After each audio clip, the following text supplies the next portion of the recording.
मी shock झाली, म्हणजे पायाखालची जमीन हलली. आणि त्याच्या आदल्या दिवशी ती माझ्याकडे ना एक हेल्प मागायला आली होती आणि मी तिला हकललं. आणि ती गोष्ट ना, ती जेव्हा गेली ना, मी स्वतःला जाळून घेतलं. नुकताच त्या काकीनं सेकंड बेबी झाला होता आणि तिचा लहान भाऊ निदान 3 महिन्याचा असेल, बेडवर झोपलेला. नशीब ती त्याच्याकडे गेली नाही, तो वाचला. आणि ही बाथरूममधनं जी ओरडून निघाली बाहेर ना, ती किंचा सगळ्या एरियातल्या लोकांनी ऐकलं. आता एके रात्री काय झालं की झोपले होतो आम्ही सगळे घरात, आणि त्याचं टाईम लिमिट असं काही नाही आहे की आम्ही झोपलो होतो. आणि लहान मूल कसं रडतं ना, जन्मलेलं, तशी मी रडायला लागली होती. एक तासाने भूक लागते, लहान बाळाला लागते ना. मम्मी बोलते तुला काय खायचंय, खाणं आहे, मला दूध पाहिजे. ओके, मला दूधच पाहिजे, म्हणजे प्रॉपर लहान मुलाचा बिहेवियर. मला पेज पाहिजे, मला दूध पाहिजे, असंच. आणि ते लहान मुलाच्या ह्याच्यातच माझं बोलणं होत होतं. तर पप्पानी काय केलं, वरती एक खिडकी होती त्याला, पप्पानी तिकडनं वरतून बघितलं तर मी काहीतरी ना बसली होती कोपऱ्यामध्ये आणि स्वतःला कैचीने इकडे इकडे इकडे इकडे सगळीकडे असे वार करून घेत होती. 4 वर्ष माझ्या पोटात काहीच अन्न नाही, काहीच नाही.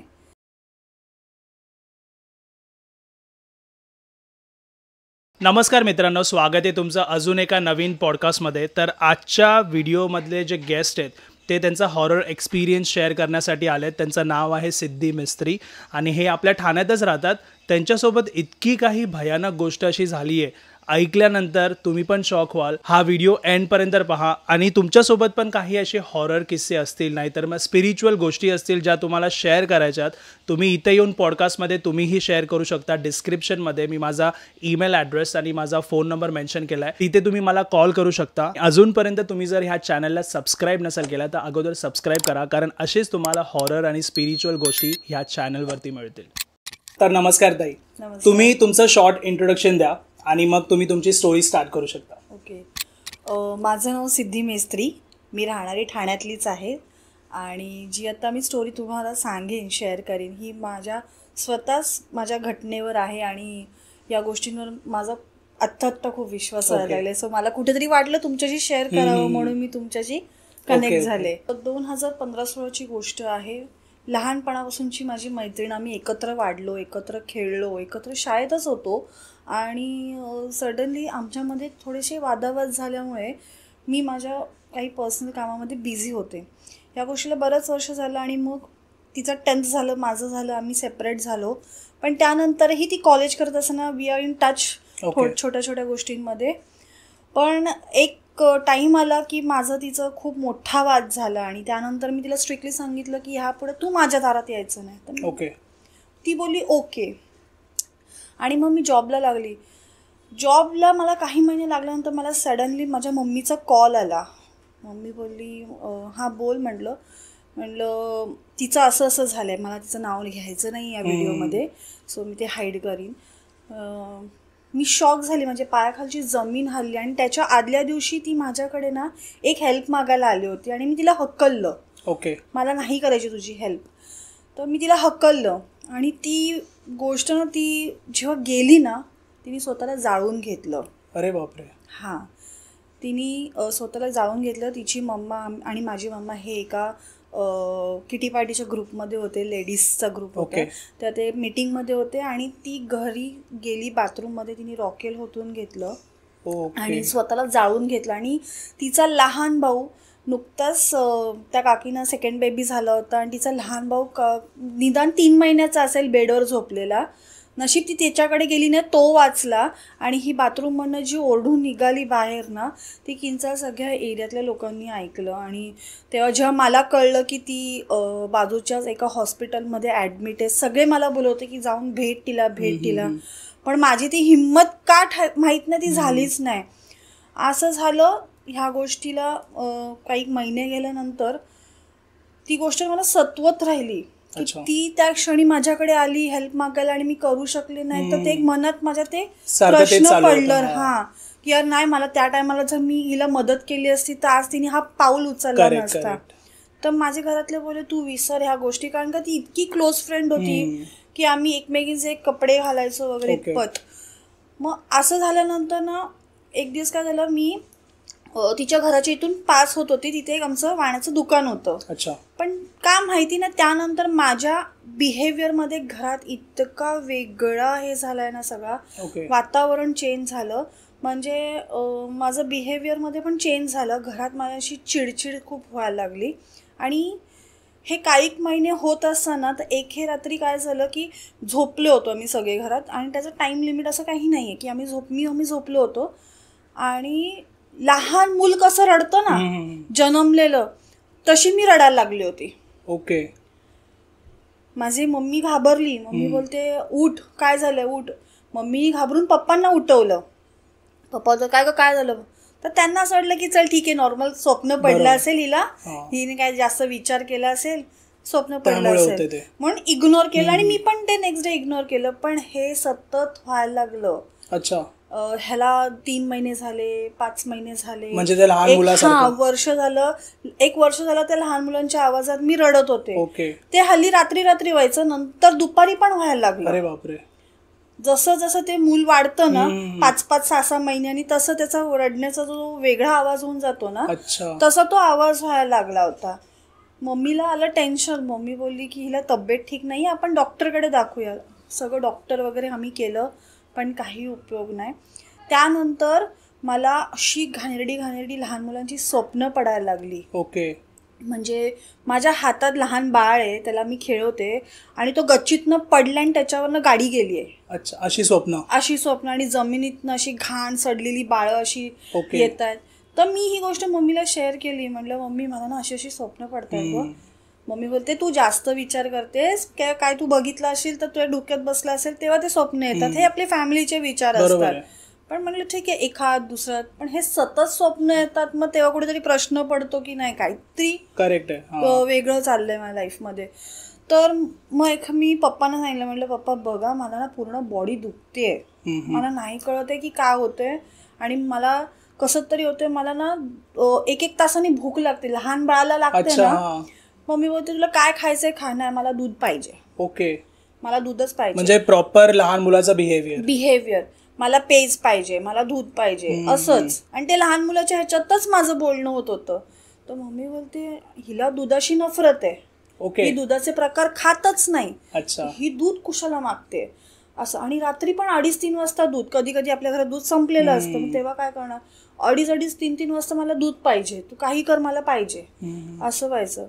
मग हळूहळू तिचं एंटर झालं माझ्या ह्याच्या शरीरात. आणि ती जेव्हा अशी किंचाळून बोलायला लागली ना, तिचं म्हणजे त्या फ्रेंडचं, माझी फ्रेंड जेव्हा माझ्या शरीरात हे झाली ना, तेव्हा मला ते कुठेतरी ना, ती एकदम सॉफ्टली आली. म्हणजे तिने मला कधी त्रास नाही दिला की मी तुला त्रास द्यायला आली आहे का काय.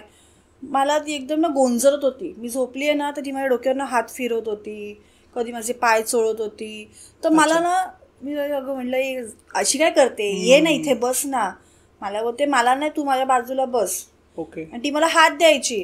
तर मी असं हात द्यायला जायची ना, मग माझं असं हे वाटतं की अरे नाही, काहीतरी चुकतंय. मी उठायची, मी मम्मीला उठायची, मम्मी ही बाई इथे बसली आहे. अच्छा. मम्मी ही बाई इथे बसली. तुम्हाला दिसायची ती? हा, ती माझ्या घरात दिसायची मला, कारण का तिचं घर आणि माझं घर एक बाजूबाजूला, 1-2 घरं सोडून. मम्मी म्हटलं ही बघ, ही इथे आली आहे. मम्मी बोलते झोप, काय नाहीये, तू हे झाली आहे जरा विचारात. तर हे सतत 2-3 वर्ष होत गेलं माझ्यासोबत. म्हणजे अगोदर ते लहान मुलाचं आणि नंतर हे. आता कहाणीमध्ये ट्विस्ट असं आहे, ते लहान मुलाची सुरुवात का झाली, कारण का तिने जाळून का घेतलं होतं, तिचं एक अफेअर होतं. त्या अफेअरमध्ये she was get pregnant before marriage. आणि ते तिचं बाळ येऊन मला ते सतवत होतं. आणि ती ते सांगत होती की मला ह्यातून मार्ग काढ. आणि ती मला गोंजरत होती, माझ्यासोबत खेळ, माझ्यासोबत चल, माझ्यासोबत. आणि हे आमचं कंटिन्यूस ती असतानाही असंच व्हायचं. तर मी बोलायची नाही गं, मला झोपू दे. तर ती इथे माझ्या बसायची आणि अशी गोंजरायची. मला ते एकदम कसं तरी व्हायचं. मला आता सांगता नाही होतंय, मी ते फील केलंय, म्हणून मला कुठेतरी हे झालं. त्या प्रमाणात ना हळूहळू माझं खाणं बंद झालं. अच्छा. हां, काही वर्षानंतर माझं जेवण बंद झालं, खाणं बंद झालं. 24 तास माझ्या आईला माहितीये खाणारी मुलगी, हिचं तोंड सतत चालू असणारी, हिचं खाणं बंद झालंय. तर पप्पा बोले नाही, तिला काहीतरी बरं नसेल, कावीळ झाली असेल, आपण दाखवूया डॉक्टरकडे. काहीच नाही, नॉर्मल रिपोर्ट, सगळं नॉर्मल. पण ही खात का नाहीये? ह्याला झाली 3 वर्ष अशी कंटिन्यू. मग एक दिवस मी बेड पकडला. ओके, ऑब्व्हियसली खाणं पिणं कमीच झालेलं. त्यात पण मी सगळं जॉब वगैरे करून अशी, म्हणजे ही काम करून येते, सगळं करते, घरात काम करते, पण हिला भूक का लागत नाहीये? हिची भूक मेली. आणि एक दिवस मम्मी स्वतः मला ना भरवायला बसली, तर मी एक उलटी केली. तर त्या उलटीमध्ये ना बऱ्याचशा अशा गाठी आल्या. अच्छा. मम्मी घाबरली. तर मम्मीची एक जी बेस्ट फ्रेंड आहे, जिला मी आज आत्या, म्हणजे सख्या आत्यापेक्षा जास्त मानते. ओके. तर मग ती बोलली माझ्या मम्मीला की बघ मीनाक्षी, मला असं असं वाटतंय, तू बघ सिद्धीच्या पप्पांना विचारून बघ.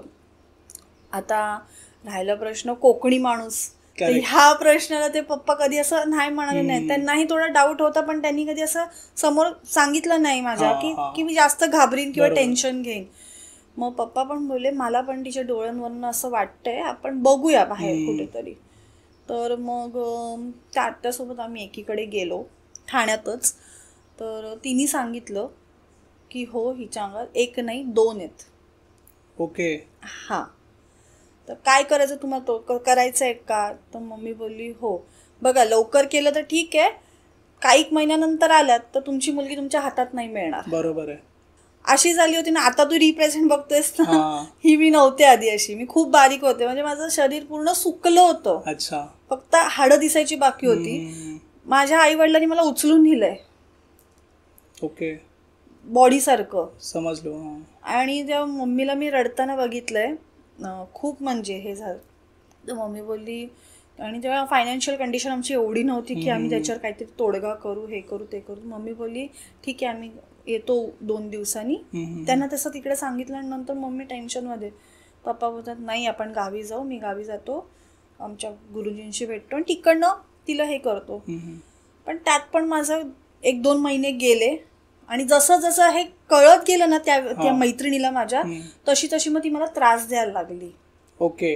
हा, जेव्हा त्या एंटिटीला कळलं की आपण बाहेर काहीतरी तुम्ही बघताय, तेव्हा ती त्रास द्यायला लागली. पण तेव्हा ना ती तिकडे यायची नाही बाहेर. तिची जी मर्यादा हद्द होती ना, ती माझ्या एरियात आणि घरातच. ओके. ती बाहेर कुठे नाही यायची. बाहेर मला असं वाटायचं अरे मला काहीच झालं नाहीये. अच्छा. काहीच झालं नाहीये, आय एम ओके, सगळं एकदम. पण घरात गेलं ना की मग परत मम्मी पप्पा मग नंतर घाबरायला लागले. त्यांची झोप म्हणजे रात्रीची हे झाली होती. रोज रात्री मग झोपताना टेन्शन, आता हिचं काय, आता आज रात्री काय होणार, आज रात्री काय होणार. कारण का हळूहळू जसं हिला कळलं ना माझ्या मैत्रिणीला, तसं तसं ही मला त्रास द्यायला लागली. तर एक रात्री मी परत उठून आहे ना डोकं आपटायला लागली स्वतःचं भिंतीवर. अरे बापरे. इथे माझ्या खोप पण आहे, तर ते ब्लडिंग झालं. तर मम्मी बघते का ही आपटते, तर ही अशी किनार आहे ना भिंतीची, त्यालाच मी जोर जोरात आपटत होती. तर मम्मी घाबरली. मम्मी मग बोलली मला माहित नाही, उद्याच्या उद्या आपण हे सगळं करायला जायचं. पप्पा बोलले जाऊ. ड्रेसिंग केलं, नेक्स्ट डे सगळं केलं. आणि मग त्या आत्याला आम्ही घेतलं आणि गेलो. मग तिकडे हा सगळा तोडगा झाला त्या गोष्टीचा. पण ते कसं झालं ना, ती जायलाच तयार नाही. ती आली तिकडे, ती जायला तयार नाही. तर लिटरली त्यांनी सांगितलं, ज्यांनी त्या ह्याच्यावर मला सोल्युशन क्लिअर करून दिलं त्या आईंनी, की बघ तू जा, नाहीतर मी हिला मारीन, तू नाहीतर मी हिला मारीन. ओके. आणि लिटरली त्यांनी मला वेताच्या छडीने मारलंय. पण तो मार मला नाही लागला. तेव्हा ते मारत असताना तो मार मला लागत नव्हता. अच्छा. तो आवाज जो येत होता ना, तो वेगळाच येत होता. तो पुरुषी पण येत होता आणि तिचा पण येत होता आणि बाळाचा पण येत होता. नंतर त्या आई सुद्धा कन्फ्युज झाला. ह्या ट्विस्ट असं आलं की पुरुषी आवाज कुठून येतो. बरोबर आहे, कारण आधी तर 2 माहिती होते, आता 3रं पण आहे. पुरुषी आवाज, मला काटा आला अक्षरशः. हा पुरुषी आवाज कुठून येतोय. मग असं कळलं की जे तुझ्या अंगात स्पिरिट होतं ना, ते असताना तुझ्या बाहेर पडतेस ना, ती त्याची हद्द तिथपर्यंत तू सोडून देतो. पण ती एक अशी वेळ होती की तू एक काहीतरी क्रॉस केलंयस ती वेळ, आणि त्या जागेवर ना एक मॉमेडियनचं एक होतं, ते तुझ्या शरीरात आलं. कारण की आमचा एरिया कसा आहे, आमचा एरिया संपला की मॉमेडियनचा एरिया आहे. तर तो पास असताना ना तुझी पण वेळ ती एकोएक मिळाली, त्यामध्ये तुझं ते मॅच झाला टाइम. ओके ओके हा. मग तोही तुझ्या शरीरात आलाय. अच्छा. तर ते खूप डिफिकल्ट झालं, कारण का 2 होते तर ते तोडगा होऊ शकतात. आता 3रा आलाय आणि तो असा तसा नाहीये, तो वेगळ्या ह्याचा कास्टचा आहे. समजलो हा. तर त्याच्यामुळे आई बोलली की नाही, मला ह्याच्यावर अजून काहीतरी अभ्यास करायचा आहे, मी थोड्या दिवसांनी तुम्ही हिला परत आणा. परत मला ते घरी घेऊन आले. परत रात्री हिने मला त्रास द्यायला सुरुवात केला माझ्या मैत्रिणीने. अच्छा. मी लिटरली सुरी घेऊन बसली होती मारायला स्वतःला. ओके. हां. तर मम्मीनी पप्पानी माझे हात बांधले. तर मी बोलले नाही, मला सोडा, मला आत्ताच्या आत्ता जायचंय, हे जायचं तिकडे, मला जीव द्यायचा आहे माझा, मला सोडा. मम्मी बोलते शांत बस. मग पप्पानी काय केलं, पप्पानी आता नारळ वगैरे हे केलं, देवापुढ्यात ठेवलं, सगळं केलं, का आता पोरगी माझी सुखरूप होते. तर मम्मीनी मग काय केलं की मैत्रिणीला आवाज दिला, बघ, मला डोक्यावर गोंजारून की बघ तू, मी तुला पोरगी मानते, तू मला मम्मी बोल, असं कर तसं कर. मम्मी तिच्याशी बोलायला लागली, कारण का आता मम्मीला कुठेतरी कळायला लागलं होतं की आता ही अशी नाही ऐकणार, हिला मी प्रेमाने हे करेन. तर मी जी जोर जोरात ओरडत होती ना, ती हळूहळू हळूहळू ना रडायला लागलेली ती. ओके. म्हणजे तिला कुठेतरी आईचं प्रेम हवं होतं, कारण का हे सगळं झाल्यानंतर आई बाबांनी तिला हे केलं होतं ना, दूर केलेलं. तर तिला आईचं प्रेम हवं होतं. तर मम्मी गोंजरत होती, तिला सगळं करत होती. मम्मी बोली तू शांत आता झोप, मी तुझ्याशी उद्या बोलीन, तुला काय पाहिजे मी तुला उद्या खाऊ बनवून देईन, हे असं मम्मी जशी बोलली. आणि ती रात्र ना मी शांत झोपले. मग आत्या आली माझी, अगं चल त्या आईनी हे केलंय, बोलवलंय आपल्याला.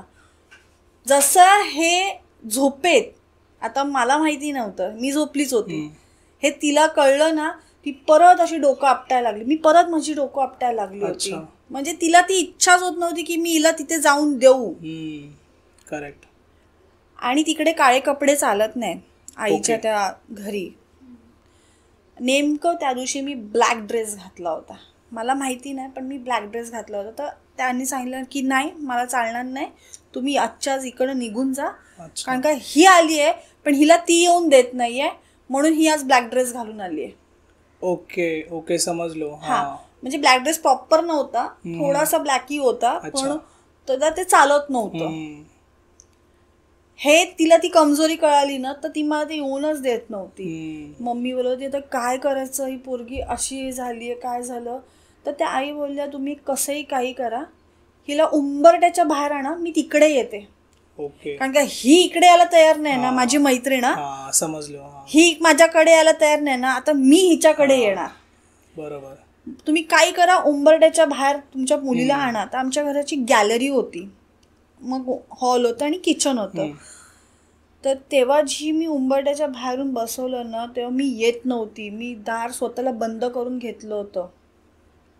मी स्वतःला मम्मी पप्पांना बाहेर ठेवलं आणि मी स्वतःला बंद करून घेतलं.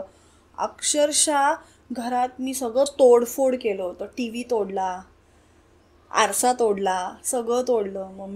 मम्मी तिकडे रडत होती आणि आजूबाजूचे सगळे थोडेसे असे जमा झाले होते. त्याच्याने काय झालं, सगळे घाबरले, आता ही हिला काय करणार नाही का, ती भीती असते ना, भीती असते, ते असतं. तर ते सगळं मग पप्पांनी काय केलं, तेव्हा आमचा उपला दरवाजा असतो ना, हासा नसता, ते 2 दरवाजे होते जुना घरचे.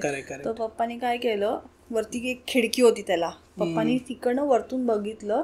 तर मी काहीतरी ना बसली होती कोपऱ्यामध्ये आणि स्वतःला कैचीने इकडे इकडे इकडे इकडे सगळीकडे असे वार करून घेत होती. पप्पा बोलतात अरे पप्पा बोलले अरे ती बघ, ती स्वतःला मारून घेते. मम्मी बोलते दरवाजा तोडा, आधी तिला बाहेर काढा. मग 3-4 जणांनी दरवाजाला प्रेशर देऊन दरवाजा तोडला, कडी ती हे केली आणि मला बाहेर खेचलं. अरे बापरे. बाहेर खेचलं. तेव्हा मग ते सगळं झालं आणि तेव्हा ते सगळं निघून गेलं.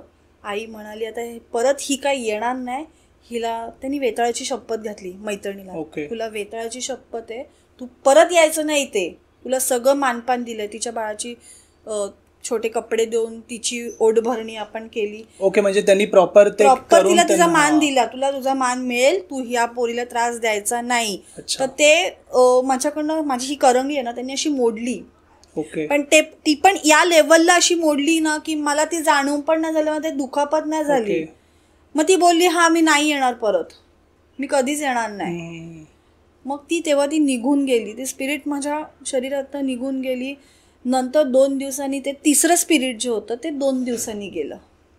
ते हां. मॉमेडियनचं. हां. तेव्हा आईने त्याला प्रश्न केला की बाबा तुझा काय संबंध? बोलतो माझा हिच्याशी नाही, माझा तिच्याशी संबंध होता. ओके, म्हणजे तो तिला ओळखत होता. हां, तिचं वाटतं त्याचं वाटतं क्रश होतं, पण हिचं नव्हतं. त्याच्यामुळे हा तिच्या माध्यमातून माझ्याकडे आला.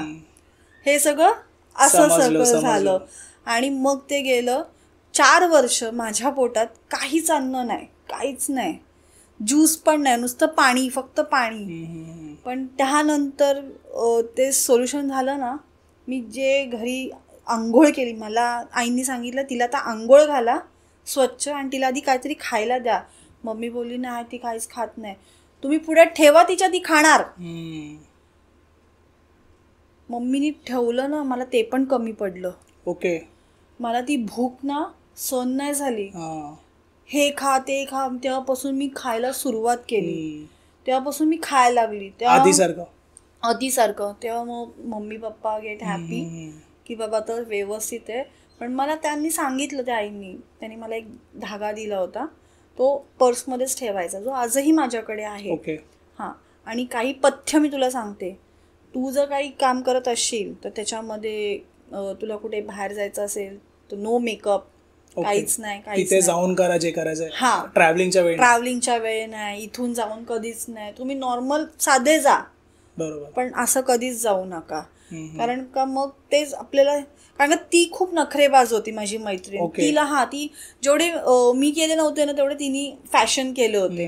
तिला खूप फॅशनची आवड होती, त्याच्यामुळे ती अट्रॅक्ट व्हायची. तुम्ही तिला जे अट्रॅक्ट होईल असं काही करू नका. अच्छा.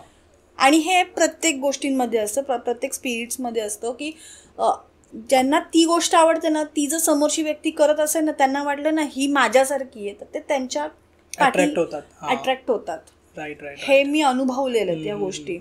सो हे होतं. आणि त्यानंतर आय वॉज व्हेरी हॅपी. मी खूप रिलीज आहे. नाही, पण खूप बरं वाटलं. म्हणजे फायनली तुम्हाला ते सोल्युशन तुमच्या घरच्यांनी शोधलं कसं तरी करून. पण 4 वर्ष म्हणजे काय झालं असेल 4 वर्षामध्ये? 4 वर्षामध्ये म्हणजे आता प्रत्येक फॅमिलीमध्ये ट्विस्ट असतात, फॅमिली एकमेकांशी बोलत नाही. पण जेव्हा मी घराण्यात धाकटी आणि लाडकी, तेव्हा जेव्हा माझ्यासोबत असं घडत असताना ती फॅमिली जेव्हा एकत्र आली ना, त्या टायमाला सगळे फॅमिली माझ्यासाठी रडली होती, सगळी फॅमिली रडली होती. माझे काकापासून आजीपासून सगळे रडले होते. अच्छा. हां. तेव्हा इतकी क्रिटिकल सिच्युएशन होती. खूप क्रिटिकल. किंवा मला बिलीव्ह होत नव्हतं की एवढं मी अशी वागायची. मला नंतर मला पप्पानी सांगितलं ना, तू लहान मुलांसारखी रडायची वगैरे. म्हटलं आश्चर्य. म्हटलं आता जरी आपल्याला कोणी ऍक्ट करायला सांगितलं तर आपल्याला होणार नाही. आणि आपण रडतोय त्या आवाजात. बरोबर. आणि 4 वर्ष अन्न नाही पोटात. म्हणजे लिटरली तिने मला बेड दिला होता. ती मला संपवायच्या ह्याच्यात होती.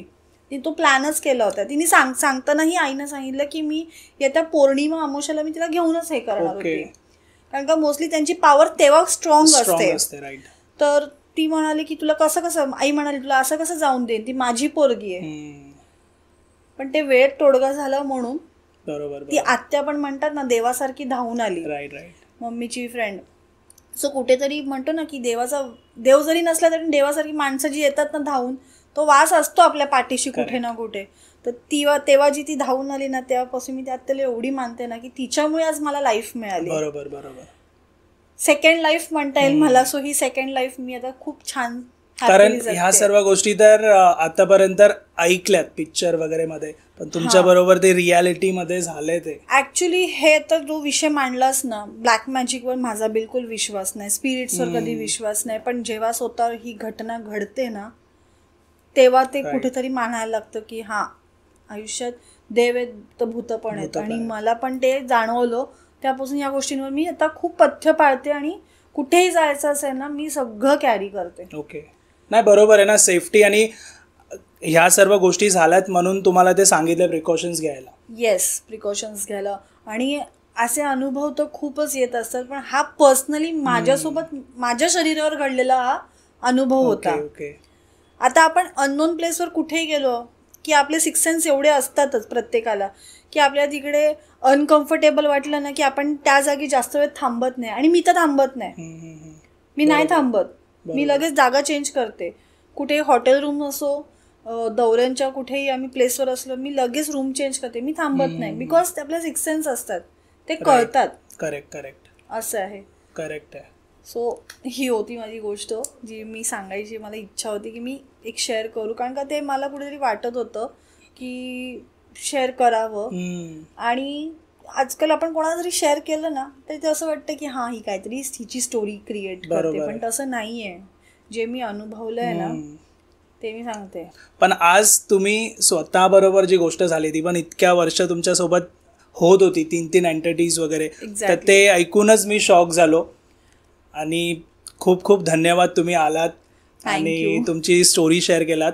आणि तुमच्याकडे पण जर असे स्टोरीज वगैरे असतील तर तुम्ही येऊन नक्की शेअर करा. मी माझा ईमेल ॲड्रेस डिस्क्रिप्शनमध्ये मेन्शन केला आहे, तिथे तुम्ही तो चेक करू शकता आणि कॉन्टॅक्ट करून आपण इथे पॉडकास्टवरती तुमची हॉरर नाहीतर स्पिरिच्युअल गोष्ट जी पण असेल शेअर करू. आणि हा व्हिडिओ आवडला असेल तर चॅनलला सबस्क्राईब नक्की करा. थँक्यू.